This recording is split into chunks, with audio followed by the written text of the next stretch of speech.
Hii ni Tanganyika TV, jina langu ni Erasto Mashauri. Karibu kwenye habari kuhusu mzozo unaoendelea huko mashariki mwa DRC kati ya jeshi la serikali na vikosi vya waasi wa M23. Rais wa zamani wa DRC Joseph Kabila ameanzisha mazungumzo na wanasiasa wa upinzani kuhusu mustakabali wa kisiasa wa nchi hiyo, wakati huu waasi wanaoungwa mkono na Rwanda wa M23 wakiendelea kushikilia miji kadhaa ya mashariki mwa nchi hiyo. Vyanzo kadhaa vya karibu vimethibitisha hilo. Majadiliano hayo ambayo pia yamehusisha wanachama wa mashirika ya kiraia yanaongeza shinikizo zaidi kwa Rais Felix Tshisekedi ambaye anakabiliwa na ukosolewaji mkubwa kwa namna ambavyo anashughulikia mzozo unaoendelea mashariki mwa nchi yake. Tshisekedi na Kabila wakati mmoja waliwahi kufanya kazi pamoja, ambao vyama vyao vilisaini makubaliano ya kugawana madaraka kufuatia uchaguzi wa mwaka 2018 uliokumbwa na utata. Makubaliano ambayo hata hivyo baadaye yalianza kupuuzwa na Tshisekedi, akimtuhumu mtangulizi wake kwa kuzuia mageuzi. Uhusiano wa watu hao wawili ulidorora kiasi kwamba wakati waasi wa M23 walipoamua kuelekea mji wa Bukavu mwezi uliopita, Tshisekedi aliuambia mkutano wa usalama wa Munich kwamba Kabila ndiye aliyefadhili uasi. Kabila hakutoa tamko lolote la hadharani kuhusu mgogoro huo na kujibu shutuma hizo hadi alipochapisha tahariri katika gazeti la Afrika Kusini Februari 23, ambapo alimshutumu Tshisekedi kwa kukiuka katiba, kutekeleza vitendo vya ukiukaji wa haki za kibinadamu na kuifikisha Kongo kwenye ukingo wa vita vya wenyewe kwa wenyewe. Aidha, vyanzo zaidi vinadai kuwa wakati Kabila na wajumbe wake walikuwa wamezungumza kuhusu aina fulani ya mpito wa kisiasa, hakukuwa na mpango wazi na maelezo ya kina kuhusu wanachokitarajia kutoka kwa majadiliano hayo. Mazungumzo yao yamekuwa ya faragha, ingawa Kabila alikutana kwa uwazi mwezi Disemba mjini Addis Ababa na viongozi wa upinzani ambao ni Moise Katumbi na Claude Lubaya. Katika hatua nyingine, serikali ya Jamhuri ya Kidemokrasia ya Kongo imetangaza zawadi ya dola milioni 5 kwa yoyote atakayesaidia ukamataji wa viongozi wa kundi la waasi wa M23 ambao wameongoza wapiganaji wake kuchukua mji wa Goma na Bukavu mashariki mwa nchi hiyo. Wizara inayoshughulikia masuala ya haki nchini humo imesema kitita hicho cha fedha kitakabidhiwa kwa yeyote atakayesaidia kukamatwa kwa Colonel Nangaa Beltranda Bisimwa pamoja na Sultani Makenga. Kinshasa imesema yoyote atakayetoa taarifa sahihi zitakazosaidia kukamatwa kwa viongozi hao watatu ambao wote walifunguliwa mashtaka mwezi Agosti 2024 bila uwepo wao na kuhukumiwa kifo. Nangaa ambaye ni mwenyekiti wa zamani wa tume ya uchaguzi nchini DRC hivi karibuni alionekana akiwahutubia wakazi wa Bukavu na Goma. Ni kiongozi wa chama cha Live Congo Alliance AFC ambao ni kitengo cha siasa cha waasi wa M23.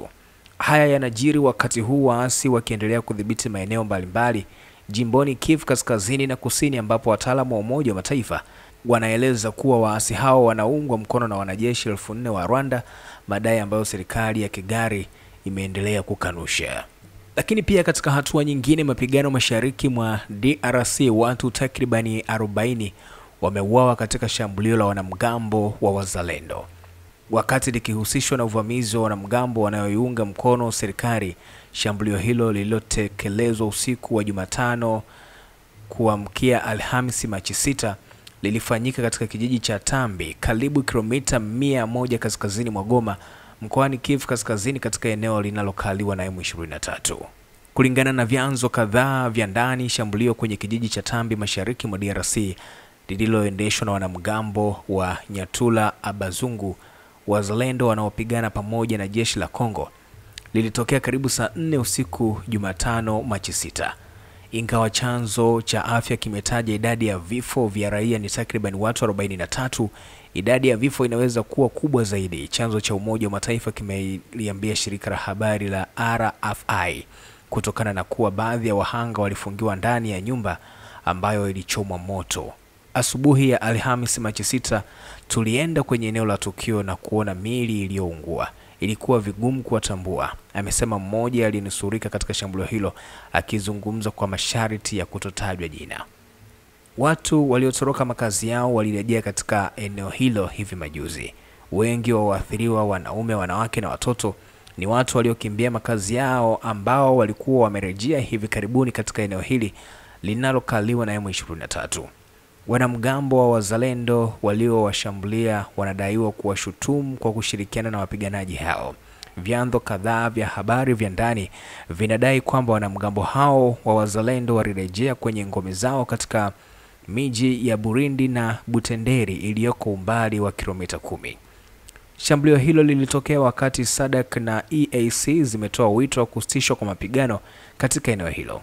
Kwa siku mbili mapigano makali yameripotiwa karibu na Masisi kati ya AFC na M23 zinazoungwa mkono na Rwanda na jeshi la Kongo linaloungwa mkono na wanamgambo wa wazalendo.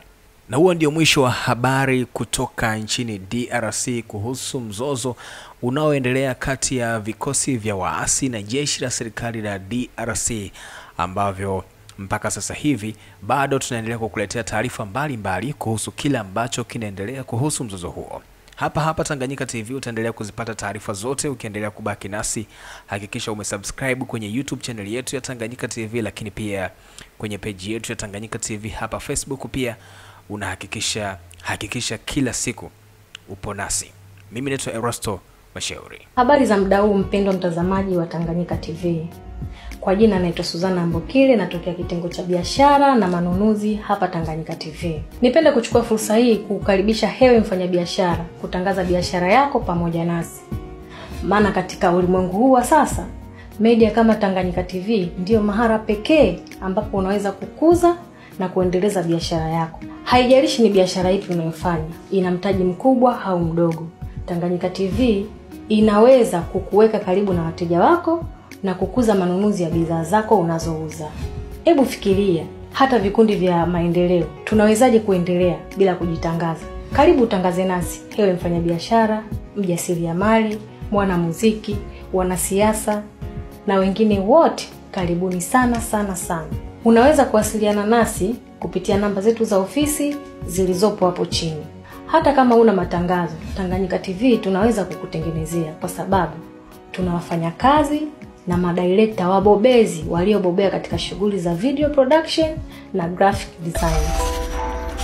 Tanganyika TV, kwa pamoja tukupashe.